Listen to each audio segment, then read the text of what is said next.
అరే మామా తినను ఏమి లేదు కదరా. అరే ఈరోజు ఏం చేయలేదురా. అరే అవునా?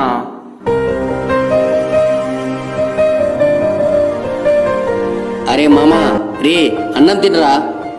అరే ఫుడ్ లేదన్నావు కదరా. అరే కావాలనే అన్నారా.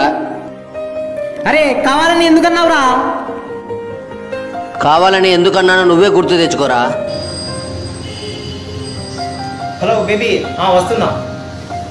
ఆకలితో బయట ఎంతమంది బాధపడుతున్నారో తెలుసా? ఆకలితో ఉన్నప్పుడు కడుపులో పేగులు గుంజుతుంటే ఆ బాధ ఎలా ఉంటుందో తెలుసా? అన్నీ నీ దగ్గర ఉన్నాయి కాబట్టి నీకు అర్థం కాలేదు. అది లేనినాడు మన పరిస్థితి ఎలా ఉంటుందో తెలియని ఇలా చేశా.